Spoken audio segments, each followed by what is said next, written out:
Bismillahirrahmanirrahim, teman-teman semua. Pagi hari ini kita bahas bareng yuk isu yang sangat menarik yang mungkin kalian semua juga sudah menyimak nih dari awal munculnya gitu ya isu ini di awal pemerintahan Presiden Prabowo. Ya, permasalahan yang banyak sudah dibahas oleh para kalangan gitu ya, banyak kalangan, para tokoh ahli gitu ya, mahasiswa, bahkan masyarakat umum yang membicarakan semua ini. Itu memang betul ya, pasti makan bergizi gratis ya. Kalau kita lihat sebenarnya di pasal undang-undang ya nomor 34 tahun 1945 yang bahwasannya sebenarnya memang masalah sosial dan bahkan masalah pangan ini menjadi tanggung jawab negara gitu ya. Dan kita ketahui dalam ajaran Islam pun banyak ayat yang membahas tentang anjuran untuk kita membantu memberi makan fakir miskin, orang miskin ya, bahkan tetangga kita gitu ya, yang harusnya sebagai bangsa yang besar ini juga sudah menjadi bagian perhatian yang harus ya menjadi tanggung jawab negara. Ya, maka menarik ya, saya coba mengangkat sebuah jurnal terkait tentang MBG ini. Integritas strategis program makanan bergizi gratis melalui intervensi keuangan syariah kontemporer. Ya, jadi dalam jurnal ini merupakan kajian kebijakan publik atau pengelolaan dana berdasarkan prinsip kemaslahatan umum untuk umat yang bertujuan untuk meningkatkan kualitas hidup yang berdampak ganda dari perputaran dana makan bergizi gratis yang mampu menggerakkan ekonomi lokal secara luas dan melipat gandakan pendapatan masyarakat. Maka dengan tujuan yang sangat mulia ini gitu ya, seharusnya dibarengi dengan sektor-sektor yang betul-betul dipersiapkan agar program ini berjalan maksimal dan memberikan dampak yang luas terhadap kehidupan masyarakat. Maka ada 5 pilar rumusan masalah itu ya dalam jurnal ini yang perlu menjadi perhatian dalam program ini. Yang pertama adalah tata kelola keuangan governance dan kebijakan publik. Bagaimana efektivitas penerapan syariah governance dalam pengelolaan dana MBG serta implementasi tata kelola keuangan pada satuan pelayanan pemenuhan gizi guna mencegah risiko kebocoran anggaran dan memastikan transparansi amanah anggaran dan pada satuan pelayanan pemenuhan gizi.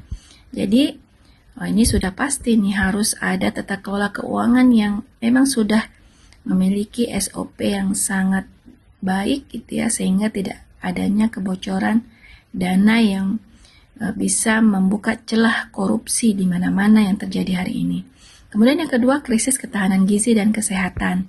Bagaimana dampak kualitas tata kelola keuangan SPPG terhadap optimalisasi pemenuhan standar gizi dan kesehatan anak, serta pencegahan malnutrisi akibat keterbatasan anggaran. Berkorelasi kegagalan tata kelola keuangan dengan keterbatasan anggaran SPPG yang memicu penyediaan bahan pangan seadanya sehingga beresiko memperlebar nutrient gap. Ya, jadi ini juga ternyata ini sudah terjadi gitu ya. Di awal terlaksananya program ini ya, ternyata banyaknya kasus-kasus keracunan gitu ya di beberapa SPPG yang dialami oleh beberapa daerah di bagian negara Indonesia ini gitu ya.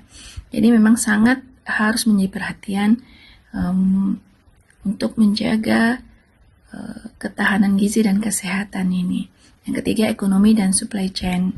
Bagaimana moda rantai pasok berbasis desentralisasi dapat menciptakan multiplier effect yang optimal bagi ekosistem UMKM dan petani lokal, dan sejauh mana skema pembiayaan perbankan syariah mampu memperkuat halal supply chain serta menghindarkan marginalisasi petani kecil dan UMKM kuliner lokal.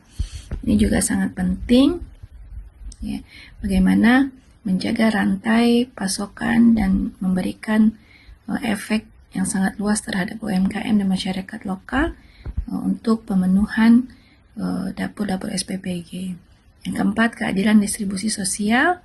Ya, ini juga penting gitu ya, bahwasannya bagaimana sinergi distribusi dana MBG dengan instrumen siswa produktif dalam perbankan syariah mampu mengatasi ketimpangan distribusi layanan gizi. berdasarkan prinsip keadilan. Jadi ini juga penting, adanya keadilan distribusi sosial, tidak adanya ketimpangan, bahkan menimbulkan kecemburuan sosial yang akhirnya merusak tatanan kehidupan masyarakat. Yang selanjutnya, kebijakan publik dan kualitas SDM. Bagaimana memformulasikan kebijakan fiskal syariah yang sustain dalam mendukung ketahanan gizi sekolah demi meningkatkan kapasitas kognitif generasi masa depan. Ya, jadi ini juga harus menjadi perhatian gitu, bahwasanya program ini betul-betul tepat sasaran dan memberikan sebagaimana tujuan mulia gitu ya, mengatasi masalah pangan, gizi buruk, dan juga menciptakan generasi masa depan yang berilmu gitu ya, karena memang ini juga menjadi hal yang sangat penting. Maka dari itu, sebagai kesimpulan, bahwasanya pengelolaan dana MBG yang berbasis pada pemberdayaan lokasi secara otomatis memenuhi kriteria maslahah ammah, karena secara integratif mampu menjaga dua pilar utama maqasid syariah. Yang pertama adalah hifdzun nafas, menjaga jiwa dan kesehatan, yaitu menjamin pemenuhan gizi dan tumbuh kembang anak secara optimal. Yang kedua, hifdzul almal, menjaga harta dan urusan ekonomi, melindungi dan memutar modal usaha demi kemakmuran ekonomi umat di tingkat akar rumput. Implikasi praktis kebijakan pemerintah pusat dan daerah wajib memberlakukan regulasi protektif berupa kuota minimal. Misal minimal 70% untuk pemasok dari vendor atau UMKM lokal di setiap wilayah SPPG guna menghindari intervensi tengkulak skala besar. Kemudian implikasi teoritis akademis, memperkaya hasanah keilmuan manajemen keuangan sektor publik, ya, public financial management berbasis tata kelola ekonomi syariah kontemporer. Ya, dengan kesimpulan ini ya, bahwasannya ketika program ini dijalani dengan sebaik-baiknya dengan sistem yang betul-betul dikaji berdasarkan kemaslahatan umat, maka insya Allah keberadaan MBG ini menjadi hal yang sangat bermanfaat bagi kehidupan masyarakat. Khususnya memang program ini baiknya dikhususkan di daerah-daerah yang memang daerah terjauh, daerah terpencil, ya, daerah terisolir, dan daerah-daerah yang memang banyak para fakir miskin dan masyarakat yang kurang mampu, sehingga program ini sangat bermanfaat dan memang dirasakan kemaslahatannya untuk umat. Demikian sekilas tentang jurnal yang terkait dengan program MBG. Semoga bermanfaat. Assalamualaikum warahmatullahi wabarakatuh.